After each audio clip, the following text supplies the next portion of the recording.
आज ह्या पत्रकार परिषदेत उपस्थित माझे पत्रकार बंधू आणि भगिनींचे आमच्या पक्षाच्या वतीने मनपूर्वक आभार।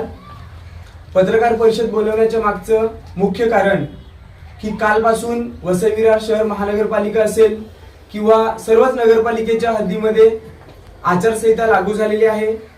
23 तारखेपासून उमेदवारी अर्ज दाखल करण्याची तारीख सुरुवात होत आहे। गेल्या अनेक वर्षापूर्वीपासून महानगरपालिकेमध्ये प्रशासकाचा काळ लागू होता। कळता न कळता ह्या प्रशासकाच्या काळामध्ये भारतीय जनता पक्षाच्या दबावाखाली पूर्णपणे महानगरपालिका चालत होती। ह्याच्या अगोदर गेली 35 वर्ष ह्या ठिकाणी बहुजन विकास आघाडीने सत्ता चालवली। बहुजन विकास आघाडीला जनता त्रस्त झाली आणि भारतीय जनता पक्षाला परिवर्तन म्हणून ह्या ठिकाणी पुन्हा सत्तेत आणलं।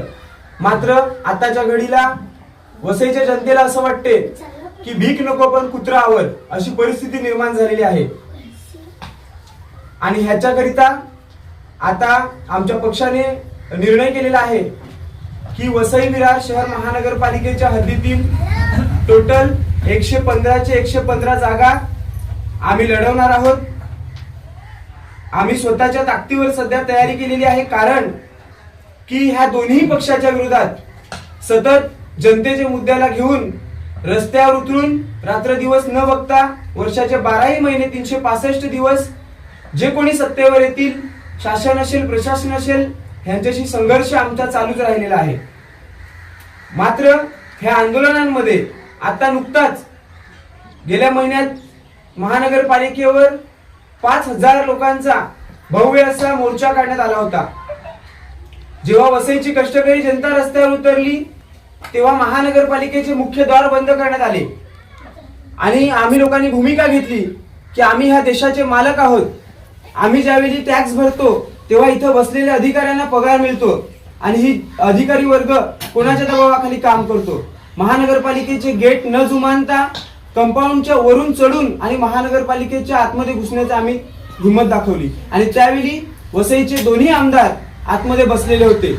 मात्र जनता बाहेर रात्री 9 वाजेपर्यंत बसून होती।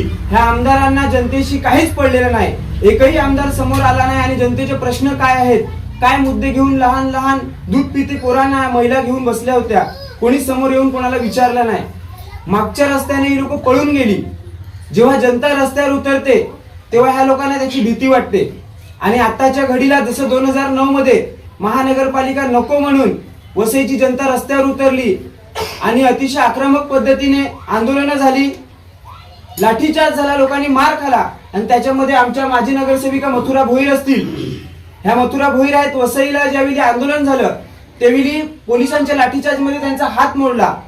हे आमच्या सीताताई आहेत, अरुणा मुकणे आहेत, बाकीचे आमचे पदाधिकारी आहेत। या लोकांचा इतिहास आहे की वसई विरारच्या न्याय हक्कासाठी, सामान्य जनतेच्या न्याय हक्कासाठी सतत रस्त्यावर उतरून लढाई लढलेल्या आहेत।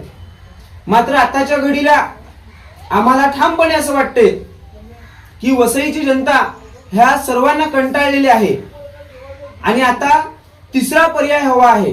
आणि तिसरा पर्याय म्हणून आम्ही आमच्या कम्युनिस्ट पक्षाच्या वतीने वसईच्या सर्व छोट्या मोठ्या संघटनांना व इतर राजकीय पक्षांना, छोटे मोठे ग्रुप असतील, मंडळ असतील किंवा इतर सर्व सामाजिक चळवळीतले कार्यकर्ते असतील, ह्या सर्वांना आम्ही आमच्या पक्षाच्या वतीने आवाहन करतोय की कालच आचारसंहिता लागलाय आणि आजपासून आपण तयारीला लागलं पाहिजे। तुम्ही सर्वांनी एकत्रित या, आमच्या सोबत या। वसईच्या जनतेच्या न्याय हक्कासाठी आपण खंबीरपणे उभे राहूया आणि जनतेला पर्याय देऊया। तिसरी आघाडी म्हणून आम्ही सक्षमपणे लोकांना पर्याय देण्यासाठी निवडणुकीच्या रिंगणात उतरणार आहोत। त्याच्यामध्ये वसईतील जे कोणी आमच्या सोबत येतील त्यांना आम्ही आमच्या सोबत घेऊ आणि खंबीरपणे जनतेचं नेतृत्व करू। ह्यांना विरोधी पक्ष म्हणून जाब विचारण्यासारखं आताच्या घडीला कोणीच राहिलेलं नाही। मला खात्री आहे की मागे सुद्धा ज्यावेळी आम्ही वसईच्या जनतेच्या किंवा पालघरच्या कष्टकरी जनतेच्या समस्यांवर जेव्हा संघर्ष उभा केला तेव्हा सुटल्या बाशिंगाला दुसऱ्या दिवशी मला 2 वर्षासाठी तडीपार करण्यात आलं। पुन्हा आम्हाला खात्री आहे की ह्यांच्या विरोधात बोलल्यानंतर, ह्यांच्या विरोधात संघर्ष केल्यानंतर पुन्हा तडीपारची ही लोक ताकद लावतील। परंतु आता आम्ही लोक शांत बसणाऱ्यातली लोक नाहीत। 2 वर्ष तडीपार भोगलेले, एवढ्या खोट्या नाट्या केशी भोगलेले लोक आहोत आम्ही. आता आम्ही वसईच्या जनतेसाठी आर किंवा पारची लढाई लढण्यासाठी आम्ही उतरलो. एरवी आम्ही सतत जनतेचे प्रश्न घेऊन रस्त्यावर जर उतरत असतो, तर मग आता निवडणुकीमध्ये सुद्धा आम्ही पर्याय देण्यासाठी खंबीरपणे उभं राहू. आणि आताच्या घडीला विरोधी पक्ष म्हणून ह्या सत्ताधाऱ्यांना जाब विचारण्यासाठी कोणीच उरलेलं नाही.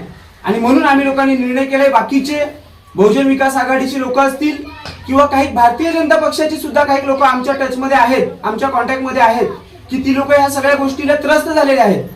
त्यांना नकोसं तिथे वाटतंय, परंतु त्यांना कोणी खंबीर पर्याय नाहीत. ती सगळी लोक आमच्या सोबत येतील आणि सर्वांना आम्ही आवाहन करतो, मग ते कुठल्याही पक्षाचे असो, कुठल्याही संघटनेचे असो, आमच्या सोबत या, आपण एकत्रित येऊ आणि वसईच्या जनतेला पर्याय देऊ.